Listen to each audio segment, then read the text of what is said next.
I decided to replicate Martin Lorton's video that he has on YouTube for measuring a capacitor with an oscilloscope and a function generator. He had mentioned in the video that he was wondering, he was using an Agilent and a high-end function generator, and was wondering if it would work on some lower-end equipment. So I rose to the challenge.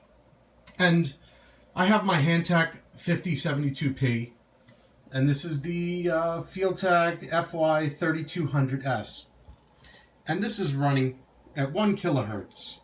And because the voltages aren't exact, to measure 1 volt on the oscilloscope square wave, I had to adjust this down to 0.96 to give me a perfect 1 volt. What I've got here, and I don't have a breadboard, but I'll review. That is a 1K ohm capacitor. I'm sorry, 1K ohm resistor. And this is a 0.047 microfarad capacitor that I had removed from my Heathkit VTVM. It's a 1600 volt DC rated. We're only running 1 volt through it.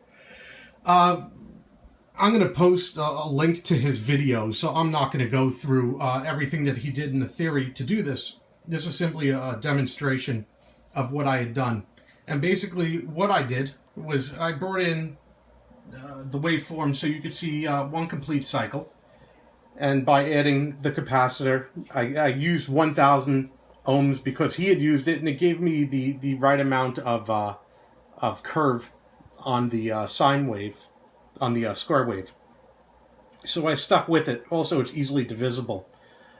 So it's interesting, on this scope, there is, to my knowledge, no way to do the cursor for time and voltage at the same time. But there is track. So when it was showing exactly 1 volt, I ran the stop button, since we only need to see one instance of this waveform. And then I was able to adjust the tracking difference, which was 1 volt, down to the constant.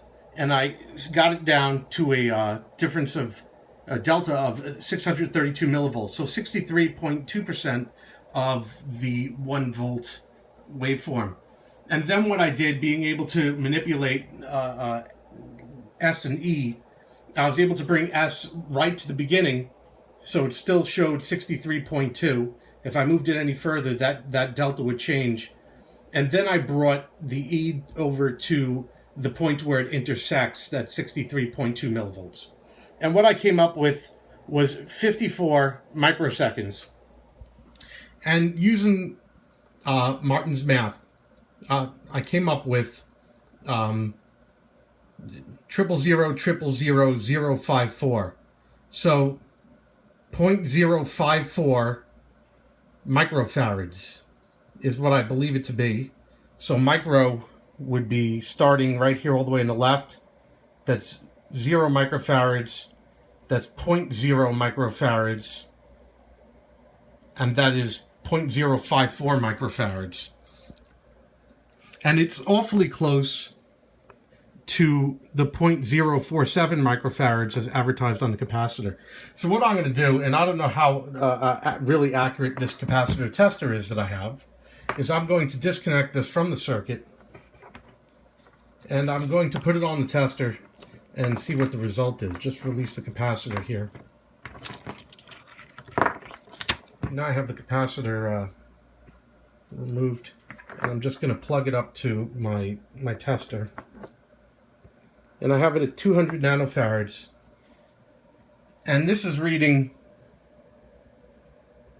48. So it's set on the 200 setting in nano. And you can see that in nano it's showing 54 and 48. So obviously, you know, there are some very slight differences. This isn't a matter of tolerance so much because we're using the same capacitor on 2 different test sets, but there's also a lot less cables and whatnot in play that could change this value. I have obviously the voltage is running all the way through here, and the connecting cables come through, and then the connection to the resistor.